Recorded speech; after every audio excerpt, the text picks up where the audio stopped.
Daniel Jacobs aptly has a new promoter and a new network. Now it's up to Daniel Jacobs to become a star in boxing's middleweight division.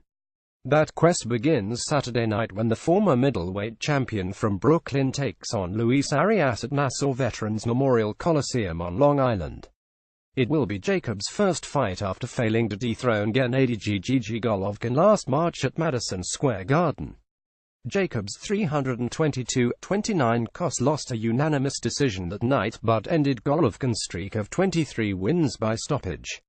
His performance and life story of beating cancer were good enough to attract United Kingdom-based promoter Eddie Hearn of Matchroom Boxing, who signed Jacob to a multi-fight deal. HBO also signed Jacobs and will televise Saturday night's main event and the top undercard attractions matching heavyweight Jarrell Big Baby Miller 1901-17 KOS of Brooklyn and Marius the Viking Vuk 332-17 KOS of Poland and Cletus the Hebrew Hammer Selden 216 KOS of Shirley, Long Island, against Roberto Massa Ortiz 3512-26 KOS of Mexico. This will be Matchroom Boxing's first production as the lead promoter in the United States. It's an awesome opportunity, Jacobs said. The promotion has been A1 for the last few months and the focus is on me. To have the focus on me is a blessing that I'm grateful for. I'm excited for the future. Whatever comes after this, I'm pretty sure it's going to be great as long as I look spectacular and do my job. The job is to get past Arias 189 KOS of Milwaukee, who has talked a good game leading up to his first showcase fight by pointing out Jacobs has been dropped in previous bouts against Sergio Mora and Golovkin. I've done everything I needed to do, Arias said. I'm physically ready, I'm mentally ready, and I'm ready to shock the world. Jacobs said he has been motivated by Arias' gift of gab. Maybe it's not just him bluffing, Jacobs said.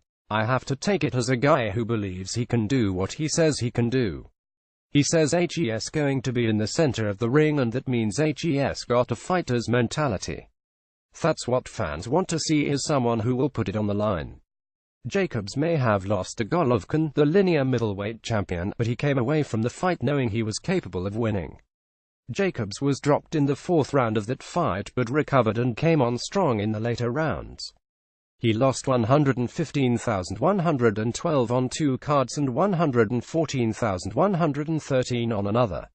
That fight made me realize I'm the best middleweight in the world, Jacobs said. It gives you an extra factor when you know you have the skills to beat the best. While he is still advised by Al Heyman, Jacobs' move to Matchroom Boxing raised eyebrows. He became the first American fighter signed by the same promotional company that handles IBF, EBO and WBA heavyweight champion Anthony Joshua. Hearn is hoping to stage 4 fights over the next year in America, with Jacobs being one of his star attractions. The key for Danny Jacobs is to keep winning and stay active, Hearn said. That sounds good to Jacobs. We're going to be active from this point on, he said.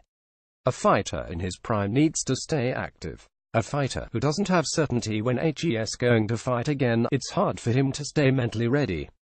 Meanwhile, Hearn confirmed he had breakfast on Friday with Shelley Finkel, the manager of WBC heavyweight champion Deontay Wilder. It was the first serious discussion about a proposed bout between Joshua and Wilder.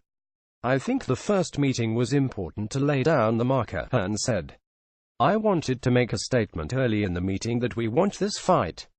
Whether it happens next to the fight after, it has to happen in 2018.